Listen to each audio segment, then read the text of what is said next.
నమస్కారం AP journalism వార్తలకు స్వాగతం. నా పేరు సుమలత. వార్తల్లో ముందుగా హెడ్లైన్స్.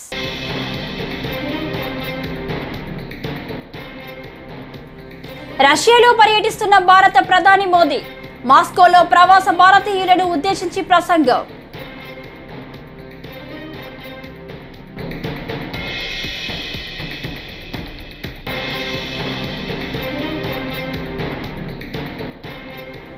విద్యుత్ రంగంపై శ్వేతపత్రం విడుదల చేసిన చంద్రబాబు ప్రభుత్వంలోని అన్ని శాఖల్లో భయంకరమైన పరిస్థితులు ఉన్నాయని వెల్లడి.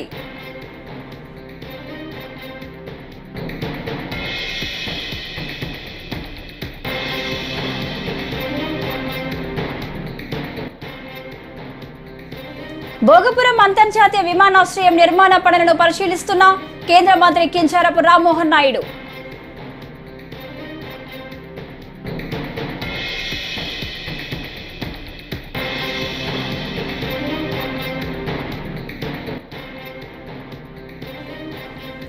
ఏపీలో ఉచిత ఇసుక పంపిణీ అంతా ఉత్తేదేనని తేలిపోయిందని వైఎస్ఆర్సీపీ మాజీ ఎమ్మెల్యే టీజేఆర్ సుధాకర్ బాబు.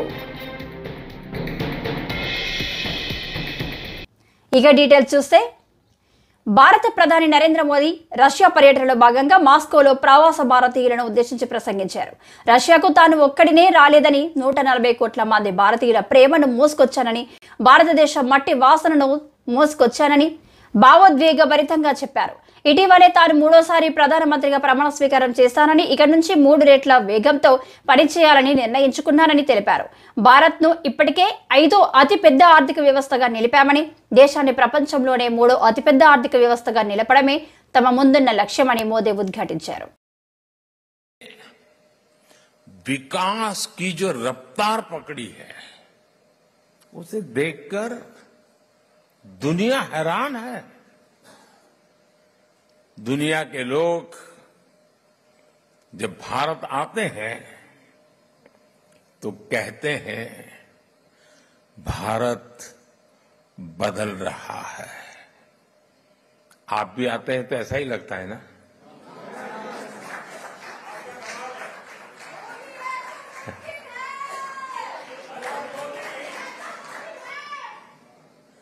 वो ऐसा क्या देख रहे हैं? वो देख रहे हैं कि भारत का कायाकल्प, भारत का नवनिर्माण वो साफ साफ देख पा रहे हैं. जब भारत G20 जैसे सफल आयोजन करता है तब दुनिया एक स्वर से बोल उठती है, अरे भारत तो बदल रहा है. जब भारत सिर्फ ఏపీ ముఖ్యమంత్రి చంద్రబాబు ఈ మధ్యాహ్నం రాష్ట్ర విద్యుత్ రంగంపై శ్వేతపత్రం విడుదల చేశారు. ఈ సందర్భంగా ఆయన మాట్లాడుతూ ప్రజలు గెలవాలి, రాష్ట్రం నిలబడాలి అని పిలుపునిచ్చామని, ప్రజలు గెలిచి కూటమిని గొప్ప స్థానంలో నిలబెట్టారని కృతజ్ఞతలు తెలియజేశారు. ప్రభుత్వంలోని అన్ని శాఖల్లో భయంకరమైన పరిస్థితులు ఉన్నాయని తెలిపారు. శ్వేతపత్రాల ద్వారా ఆయా శాఖల గురించి ప్రజలందరికీ వాస్తవాలు చెప్పాలన్నదే తమ ప్రయత్నమని చంద్రబాబు స్పష్టం చేశారు. సమర్థమైన పాలన వల్లే పేదలకు మెరుగైన ప్రయోజనాలు అందుతాయని, బాధ్యత లేని పరిపాలన వల్ల అనేక కష్టాలు ఎదురవుతాయని వివరించారు. గత ప్రభుత్వం ఎంత నష్టం చేసిందో ప్రజలకు చెబుతున్నామని అన్నారు. కమిషన్ ఆ తర్వాత టెలికాంలో, సివిల్ ఏవియేషన్లో ఇంకా చాలా డిపార్ట్మెంట్లు వచ్చాయి. దేశంలోనే రిఫార్మ్లో మొట్టమొదటి రెగ్యులేటరీ కమిషన్ పవర్ సెక్టర్లో వచ్చింది. అది కూడా మన ఆంధ్రప్రదేశ్లో వచ్చింది. ఈ రిఫార్మ్ ఫలితమే జనరేషన్ కంపెనీలు, ట్రాన్స్మిషన్ కంపెనీని, డిస్ట్రిబ్యూషన్ కంపెనీస్ ఒకప్పుడు 5 ఉండేటివి, ఇప్పుడు 3 ఉన్నాయి. కంబైన్డ్ ఆంధ్రప్రదేశ్లో 5 డిస్ట్రిబ్యూషన్ కంపెనీస్ ఉండేటివి. హైదరాబాద్, వరంగల్, తెలంగాణకి వెళ్ళిన తర్వాత ఉత్తరాంధ్ర, ఇక్కడ వచ్చే కొద్దిగా విజయవాడ, ఇక్కడ వచ్చే తిరుపతి, ఒకప్పుడు అనంతపురం ఉండేటివి. ఇన్ని 3 ఉన్నాయి. ఇప్పుడు 3 ఉన్నాయి. ఇప్పుడు ఇంకా నేను స్టడీ చేసుకుంటున్నాను, వల్ల సబ్జెక్ట్ రీకలెక్ట్ చేసుకోవడం. ఇక్కడికి వచ్చేటప్పుడు ఎనర్జీ డెఫిషిట్ రెడ్యూస్ టు 1.5 2003-04 వచ్చాం. కంపేర్ టు 7.1% అట్ నేషనల్ లెవెల్లో ఉండేది. అంటే ఆల్మోస్ట్ ఆల్ పవర్ సర్ప్లస్కు 2003-04 రీచ్ అయ్యాం. అంత మునుపైతే హైదరాబాద్లో కమ్యూనిస్టులు ఇక్కడ ఉంటారు, ఒకరిద్దరు మీడియా వాళ్ళు, రాఘవరెడ్డి ఉండేవాళ్ళు. ఏప్రిల్ వస్తే అసెంబ్లీ బడ్జెట్ సమావేశాలు 40-45 రోజులు. 45 రోజులు ఆయన నల్గొండ నుంచి మొత్తం మనుషులు తీసుకొచ్చి ఏపీఎస్సీబీ ఖైరతాబాద్లో మెయిన్ రోడ్డు అక్కడ పెట్టేసేవారు. అసెంబ్లీ మొత్తం స్టాల్వ్ అయిపోయేది. ఆ రోజంతా చర్చ దానిపై. ఏపీలో ఉచిత ఇసుక పంపిణీ అంతా ఉత్తదేనని తేలిపోయిందని వైఎస్ఆర్సీపీ మాజీ ఎమ్మెల్యే టీజీఆర్ సుధాకర్ బాబు అన్నారు. ఆయన మంగళవారం ఏపీ సర్కార్ చేస్తున్న మోసంపై మాట్లాడారు. చంద్రబాబు మరోసారి ప్రజలను మోసం చేశారు. స్టాక్ యార్డుల దగ్గర ప్రభుత్వమే రేట్లు వివరిస్తూ ఫ్లెక్సీలు పెట్టింది. దీన్ని ఉచిత ఇసుక అంటారా? రీచ్ల దగ్గర వసూలు చేసే డబ్బంతా ఎవరి దగ్గర ఉంచుతుంది? గతంలో 750 కోట్లు ప్రభుత్వానికి వచ్చింది. ఇప్పుడు ఆ డబ్బంతా టీడీపీ నేతల జేబుల్లోకి వెళ్తుంది. 2014-19 మధ్య చేసిన అక్రమాలే మళ్లీ ఇసుక పేరుతో చేస్తున్నారు అన్నారు. అన్ని కూడా రీచ్ల్లో కట్టాలని మళ్ళీ ఒక కొత్త జీవోని మన ముందుకు తెచ్చారు. మేనిఫెస్టోలో పెట్టిన హామీలకు తూట్లు పొడవటం ఇదేం కొత్త కాదు. టీడీపీ కూటమి ఆధ్వర్యంలోని ప్రభుత్వం ఆ ఎన్నికల మేనిఫెస్టోలో హామీలన్నింటినీ తూట్లు పొడుచుకుంటూ ముందుకెళ్తుంది. ఉచితంగా ఇస్తానన్న చంద్రబాబు నాయుడు గారు మరోసారి ప్రజలందరినీ బోల్తా కొట్టించాడు. ఇసుక ఉచితంగా ఇవ్వకపోగా స్టాక్ యార్డుల వద్ద దారుణమైన రేట్లతో ఇసుకను విక్రయిస్తున్నట్టుగా అఫీషియల్గా ప్రకటించేశారు. స్టాక్ యార్డుల దగ్గర వారి ఫోటోతో ప్రభుత్వం ఆధ్వర్యంలో ఇసుక అమ్మబడును అని నా దగ్గర ప్రభుత్వం ప్రదర్శించిన ఓ ఫ్లెక్సీని రాష్ట్ర ప్రజల సమాచారం కోసం మరియు మీడియా మిత్రుల కోసం మేము చూపించడానికి చేస్తూ నూతన ఉచిత ఇసుక విధానం 2024 సామాన్యులకు అందుబాటులో ఇసుక నర్సీపట్నం గబ్బాడ ఇసుక డిపోలో 1225 రూపాయలకు అమ్ముతున్నట్లుగా ప్రకటించారు. ఇప్పుడు దీన్ని ఉచితం అందామా? చంద్రబాబు నాయుడు గారు ఉచితంగా ఇస్తానన్న హామీ ఏమైంది? ఎందుకు మీరు నెల రోజుల్లోనే ఈ కప్పగంతులు వేస్తున్నారు? కారణం ఏంటో ఈ రాష్ట్ర ప్రజలకు చెప్పమని ఈ సందర్భంగా నేను వైఎస్ఆర్ కాంగ్రెస్ పార్టీ తరఫున భోగపురం అంతర్జాతీయ విమానాశ్రయం నిర్మాణ పనులను కేంద్ర పౌర విమానయాన శాఖ మంత్రి కింజారపు రామ్మోహన్ నాయుడు మంగళవారం పరిశీలించారు. ఎయిర్పోర్టు, టెర్మినల్, రన్వే తదితర నిర్మాణాలను మరియు జాతీయ రహదారితో విమానాశ్రయ అనుసంధాన రహదారి ప్లాన్ను పరిశీలించారు. విమానాశ్రయ నిర్మాణ పనులను జీఎంఆర్ సంస్థ ప్రతినిధులను వివరాలు అడిగి తెలుసుకున్నారు. విమానాశ్రయ భూసేకరణ అంశాలపై జిల్లా కలెక్టర్ డాక్టర్ బిఆర్ అంబేద్కర్ కేంద్ర మంత్రికి వివరించారు. ఈ పర్యటనలో ఎంపీ కలిశెట్టి అప్పలనాయుడు, శాసనసభ్యులు లోకం నాగమాధవి, అతిథి విజయలక్ష్మి, గజపతి రాజు, జాయింట్ కలెక్టర్ కె కార్తిక్ తదితరులు పాల్గొన్నారు.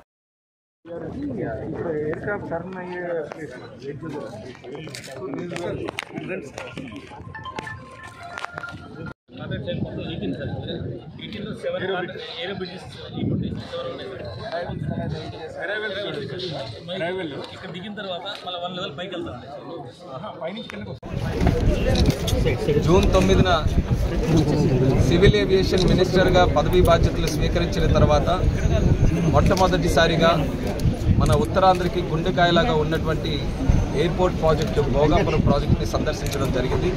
మరి ఈ కార్యక్రమానికి నాతో పాటు మరి స్థానిక ఎమ్మెల్యే గారు మాధవి గారు, అలాగే మన ఎంపీ గారు కలిశెట్టి అప్పలనాయుడు గారు, మరి అలాగే ఎమ్మెల్యే మన విజయనగరం అతిథి గారు, కలెక్టర్ గారు, మరి జేసీ గారు, బంగారరాజు గారు, చాలామంది ప్రజాప్రతినిధులు జిఎంఆర్ నుంచి, ఎల్ఎన్టీ నుంచి అక్కడ ఉన్నటువంటి స్టాఫ్ మెంబర్స్ అందరితో కూడా కలిసి ఈరోజు సందర్శించడం జరిగింది.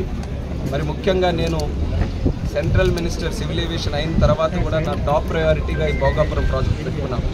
ఎందుకనంటే రేపు ఉత్తరాంధ్ర అన్ని విధాలుగా అభివృద్ధి చెందాలనంటే ఉత్తరాంధ్రకి సెంటర్లో గుండెకాయలాగా ఉన్నటువంటి ఈ ప్రాజెక్ట్ని ఎంత శరవేగంగా మన ఎయిర్పోర్ట్ని మనం ప్రారంభోత్సవం చేసుకోగలిగితే ఇక్కడ ఎకనామిక్ యాక్టివిటీ అంతా కూడా బూస్ట్ అవుతుంది, మన పిల్లలకి ఉద్యోగాలు వస్తాయి, అలాగే ఇక్కడ ఉన్నటువంటి ఎకానమీకి కూడా చాలా మంచి జరుగుతుందనే ఆలోచనతో దీని మీద ప్రత్యేక దృష్టి పెట్టడం జరిగింది. ఢిల్లీలో కూడా మా సివిల్ ఏవియేషన్ తరఫున కొన్ని రివ్యూ మీటింగ్స్ పెట్టుకున్నాం. కానీ ఫిజికల్గా కూడా సైట్కి కూడా విచ్చేసి చూడాలనే ఆలోచనతో ఈరోజు సందర్శించాం.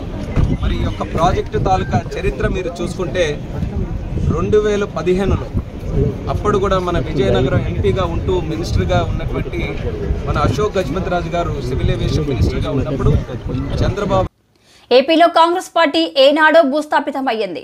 అలాంటి పార్టీ ఇప్పుడు చంద్రబాబు నాయకత్వంలో పనిచేస్తుందన్నారు వైఎస్ఆర్సీపీ అధికార ప్రతినిధి కనుమూరి రవిచంద్రారెడ్డి.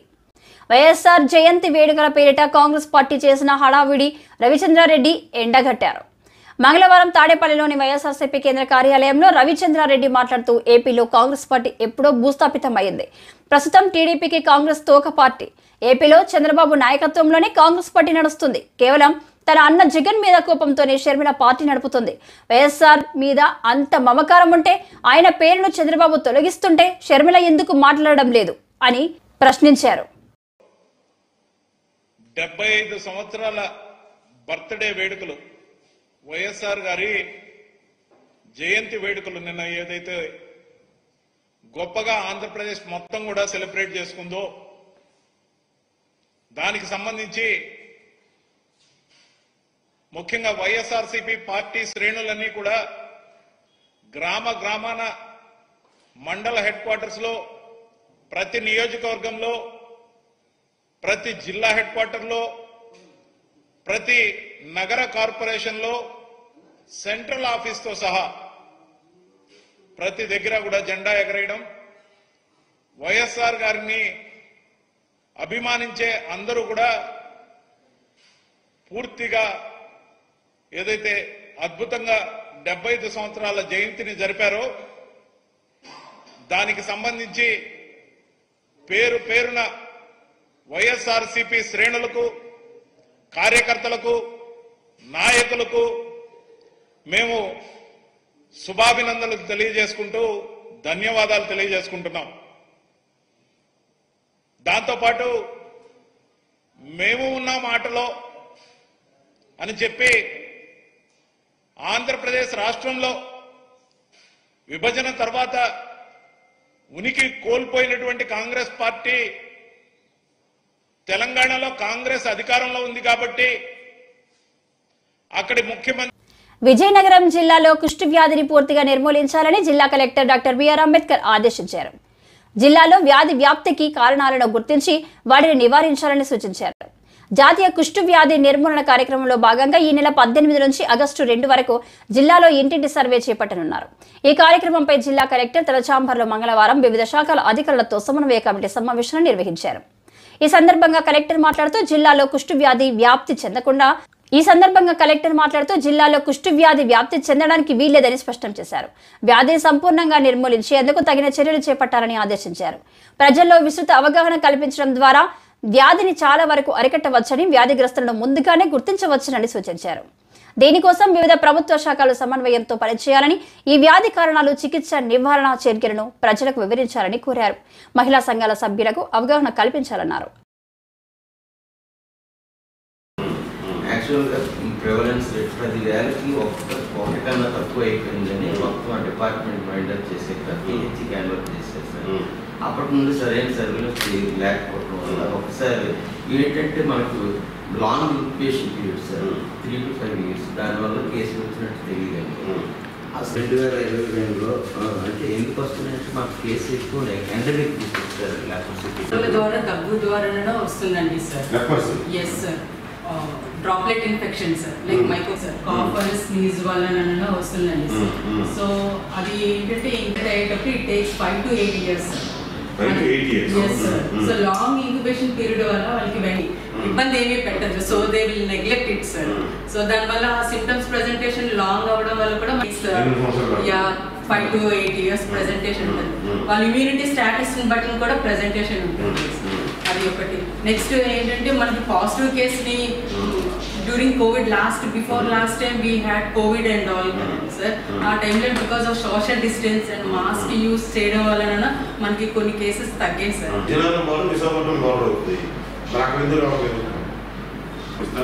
ప్రతి పిల్లోడికి ఇటువంటిది ఏమైనా ఉంటే డౌట్ ఉంటే వాళ్ళు సిగ్గుపడకుండా ఇబ్బంది పడకుండా వచ్చి చూపించిన విధంగా మీరు పిల్లలకు మోటివేట్ చేయమని అది మీరు ఇన్స్ట్రక్షన్స్ ఇచ్చుకోండి.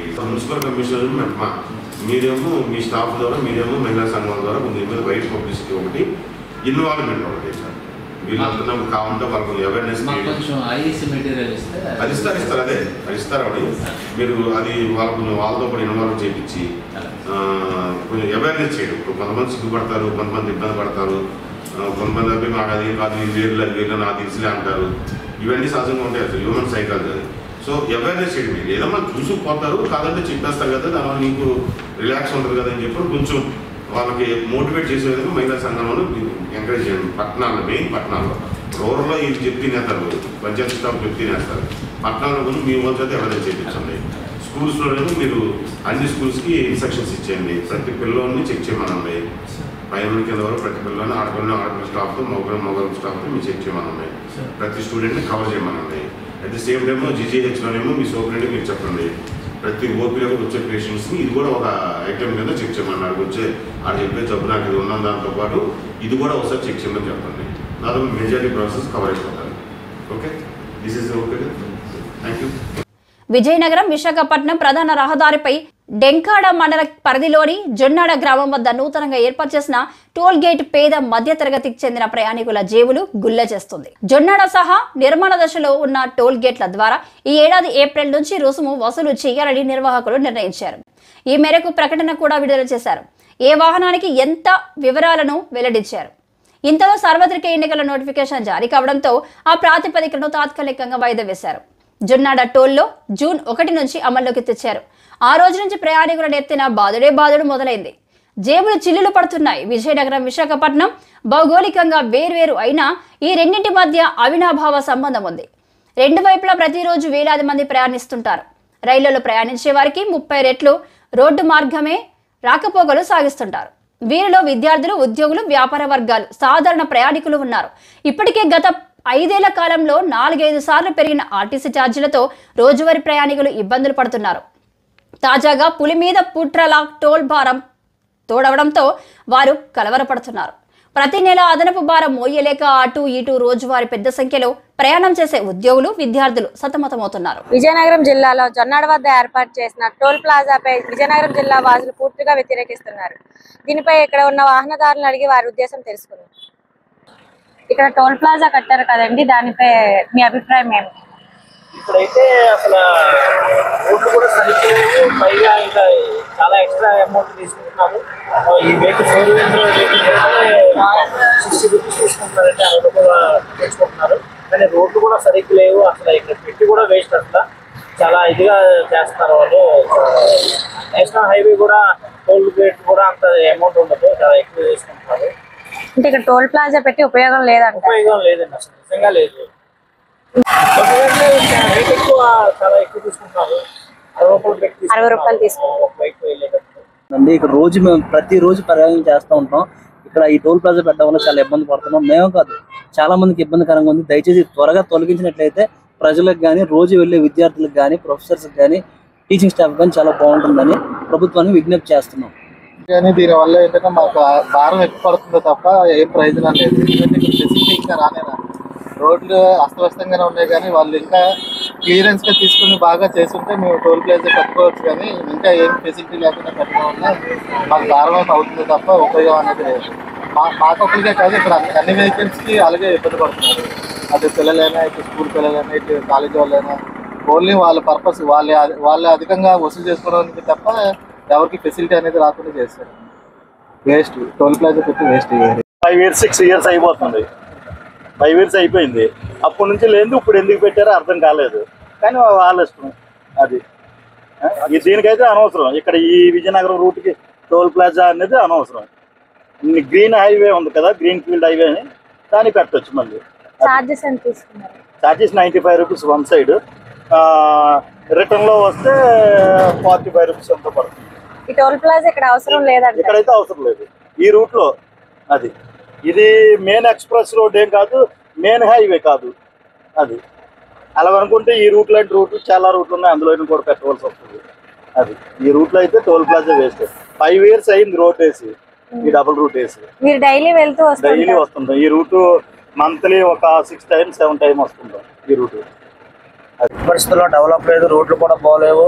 ఈ టోల్ ఛార్జీలు వసూలు చేయడానికి చాలా కష్టంగా ఇబ్బందికరంగా అనిపిస్తుంది అందరికీ. చాలా మంది ప్రజలు ఇబ్బంది పడుతున్నారు. ఇప్పుడు లోకల్ కూడా పాస్ కూడా ఇవ్వట్లేదు. మేము రోజుకి 4 సార్లు తిరుగుతున్నాం, అయినా సరే దౌర్జన్యంగా మా మీద వసూలు చేస్తున్నారు. ఎందుకని అడిగితే మీ పోలీసులతో బంద్ చేయిస్తున్నారు. ఎంత ఛార్జ్ చేశారండి మీరు? Up and down sir 90 rupees 100 rupees ఎలా చెప్తున్నారండి.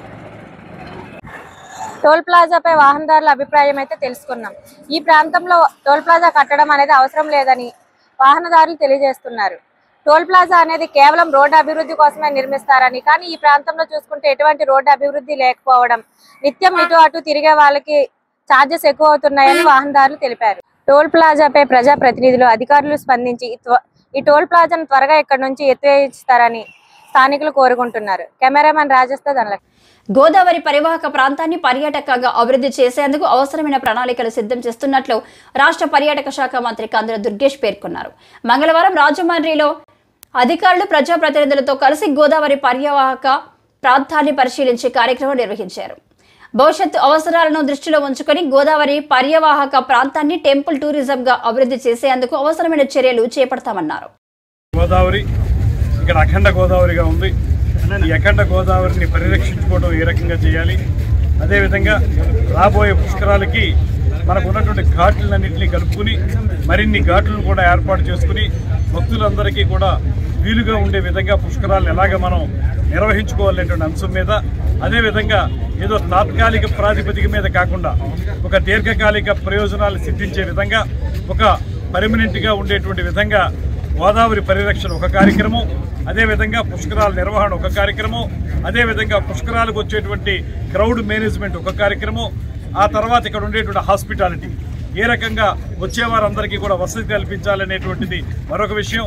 ఇలా చూసుకుంటే అన్ని దీనికి సమకూరేటువంటి విధంగా ఒక దీర్ఘకాలిక ప్రణాళిక తయారు చేయడానికి వీలుగా ఇవాళ ఈ పుష్కరాల వరకు మాత్రమే పరిమితం కాకుండా పర్యాటకం కూడా అభివృద్ధి చెందే విధంగా ఒక దీర్ఘకాలిక ప్రణాళిక తయారు చేయడానికి ఇవాళ ఘాట్లన్నింటినీ కూడా సందర్శించడం జరిగింది. కేంద్ర మంత్రిగా ఉన్నటువంటి గతంలో ఉన్నటువంటి శ్రీమతి పురంధేశ్వరి గారు, మా సీనియర్ ఎమ్మెల్యే బుచ్చి చౌదరి గారు, వాసు గారు, నేను అందరం కలిసి ఈ కార్యక్రమాలన్నింటినీ పర్యవేక్షించాం. దాంతోపాటు పర్యాటకానికి పెద్దపీట వేసేలాగా ఇక్కడ అనేక రకాలైనటువంటి సౌకర్యాలు ఉన్నాయి కనుక ఒక పక్కన గోదావరి ప్రాంతం, మరో పక్కన ఎకో టూరిజం, మరో పక్కన పిలిగ్రిమేజ్ వచ్చేటువంటి ఈ ఏదైతే టెంపుల్ టూరిజం ఉందో అది, అదేవిధంగా హెల్త్ టూరిజం అన్నింటినీ కలుపుకుని ఒక కాంప్రహెన్సివ్ టూరిజం పాలసీని తయారు చేసుకుని ఈ ప్రాంతాన్ని ప్రపంచ పర్యాటకులు ఆకర్షించే విధంగా తయారు చేయడానికి వీలుగా పుష్కరాలని ఒక అవకాశంగా తీసుకుని పనిచేయాలనేటువంటి ఆలోచన మేము చేయడం జరిగింది. ఎన్డీఏ ప్రభుత్వం నూతనంగా అమల్లోకి తీసుకువచ్చిన ఉచిత ఇసుక పంపిణీ విధానాన్ని ప్రజలు సద్వినియోగం చేసుకోవాలని రాజమండ్రి ఎంపీ దగ్గుబాటి పురంధేశ్వరి పిలుపునిచ్చారు. మంగళవారం రాజమండ్రి లాలా చెరువులో స్టాక్ పాయింట్ వద్ద ఉచిత ఇసుక పంపిణీ విధానాన్ని అధికారులు కలిసి ప్రారంభించారు. వైసీపీ ప్రభుత్వం చేసిన అవినీతి అక్రమాలకు చెక్ పెట్టి ఎన్డీఏ ప్రభుత్వం నూతనంగా ఉచిత ఇసుక పంపిణీ విధానాన్ని అమల్లోకి తీసుకువచ్చిందన్నారు. గత ప్రభుత్వంలో ఏదైతే ఇసుకలో అవినీతి జరిగిందో ఆ అవినీతిని తొలగిస్తూ ఇవాళ ప్రజలకి హితమైనటువంటి ఒక ఇసుక విధానంతో ప్రజా పరిపాలన ఇవాళ తీసుకొచ్చినటువంటి సందర్భంలో మనం అందరం కూడా దీన్ని స్వాగతించవలసినటువంటి విషయంగా భావిస్తున్నాము. ఇందాక మీ అందరి ముందు చెప్పినటువంటి విషయాలు, మరి ఇసుక ముసుగులో ఏ విధంగా అవినీతి జరిగింది, మరి సహజ వనరులు ఏ విధంగా దోపిడీకి గురయ్యాయి అనేటువంటి విషయం మనందరికీ తెలుసు. ఇది పదే పదే నేను ఇక్కడ కడియపులంకలోకి అక్కడికి వచ్చినటువంటి నేపథ్యంలో అక్కడ జరుగుతున్నటువంటి అవినీతిగా వారు అక్కడ ఇసుక తవ్వకం ఏదైతే జరుగుతున్నదో నది గర్భంలోకి జేసీబీలను తీసుకుని వెళ్ళిపోయి అక్కడ తవ్వకం చేసేసి వాటిని ఏ విధంగా అక్కడ సహజ వనరులు దోపిడీ చేస్తున్నారో ఆ విధానాలని అప్పుడు ఎక్స్పోజ్ చేయడం జరిగింది. అయితే ఇవాళ ఇక్కడ చూసినట్లయితే ఏదైతే ఇందాక కలెక్టర్ గారు చెప్పారో బోట్స్మెన్ సొసైటీస్ ని రివైవ్ చేస్తూ వాటి మాధ్యమంగానే ఎక్స్కవేషన్ చేస్తూ ఏదైతే శాండ్ పాయింట్ కి వస్తుందో ఇక్కడ నుండి జేసీబీల మాధ్యమంగా మరి లారీల్లోకి లోడ్ చేసి పేదలకు అందించేటువంటి విధానం కనుక ఖచ్చితంగా ఇది మనం అందరం కూడా స్వాగతించాలి.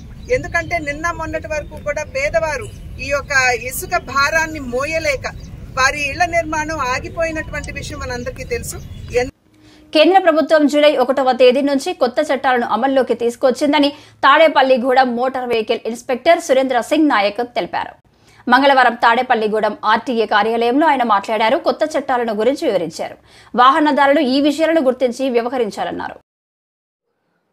తాడేపల్లిగూడెం మోటార్ వెహికల్ ఇన్స్పెక్టర్ మీకు తెలియజేయమనగా ఇప్పటి వరకు మనకి యాక్సిడెంట్ కేసుల్లో 304A, 337, 338 ఐపీసీ సెక్షన్ల కింద ఉండేవి. 1 జూలై 2024 నుంచి భారతీయ న్యాయ సంహిత బిఎన్ఎస్ కొత్త చట్టం రూపొందించబడింది. దానిలో సెక్షన్లు 106 బిఎన్ఎస్ 304A ఐపీసీగా ఉండేదాన్ని 106 బిఎన్ఎస్గా మార్చబడింది. అలాగే 337 అండ్ 338 ఐపీసీని 125A BNS and 125A B 338కి మార్చబడింది. కావున ప్రజలు ఈ విషయాన్ని గమనించవలసింది కోరుతున్నాం. అదేవిధంగా స్కూల్ బస్ ఫిట్నెస్ గురించి మీకు తెలియజేయనగా ఇప్పటి వరకు తాడేపల్లిగూడెంలో 233 బస్సులకి ఫిట్నెస్ ఇచ్చి ఉన్నాము అన్ని కూడా. అలాగే మరికొన్ని కొత్త వాహనాలు రిజిస్ట్రేషన్ అవుతున్నాయి. భీమవరం పట్టణంలోని రిలయన్స్ సూపర్ మార్కెట్ ఎదురుగా సిపిఎం నాయకులు నిరసన కార్యక్రమాన్ని నిర్వహించారు. ఈ కార్యక్రమంలో సిపిఎం జిల్లా ప్రధాన కార్యదర్శి బలరాం మాట్లాడుతూ దేశంలో 3వసారి బీజేపీ ప్రభుత్వం అధికారంలోకి రాగానే ప్రైవేటు టెలికాం సంస్థలు మొబైల్ ఛార్జీలు పెంచి ప్రజలపై భారాన్ని మోపుతున్నాయన్నారు. అంబానీ కంపెనీ జియోకు ప్రధాని మోదీ ప్రచారకర్తగా మారిపోయారని విమర్శించారు. వచ్చి కొద్ది నెలలు కూడా కాలేదు, వెంటనే ఈ దేశ ప్రజల మీద నెట్ ఛార్జీల పెంపు పేరుతోటి 20,000 కోట్ల భారాన్ని వేశారు. ఇది చాలా అన్యాయం, దారుణం.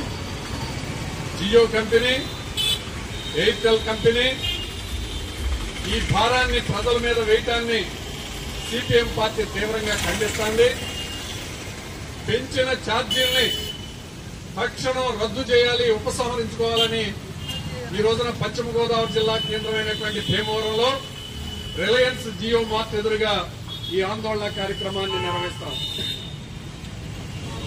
ప్రధాని మోడీ గారు తన ప్రియ మిత్రుడైనటువంటి అంబానీకి వేల కోట్ల రూపాయల లాభాలు చేకూర్చే విధంగా ఈ చర్యకు పూనుకున్నారు. జియో కంపెనీ అయితే 12 నుండి 25% పెంచింది ఒకేసారి. ఎయిర్టెల్ కంపెనీ 11 నుంచి 21% ఈ నెట్ ఛార్జీలన్నీ పెంచింది. ఈ కంపెనీలు ఏం చెబుతున్నాయి? మాకు ఆదాయం తగ్గిపోయింది, అందువల్ల రేట్లు పెంచామని అబద్దాలు ఆడుతున్నారు. కానీ ఈ ఆర్థిక సంవత్సరంలో చూస్తే రిలయన్స్ కంపెనీకి, జియో కంపెనీకి 20. ఈ వార్తలు ఇంతటితో సమాప్తం. నమస్కారం.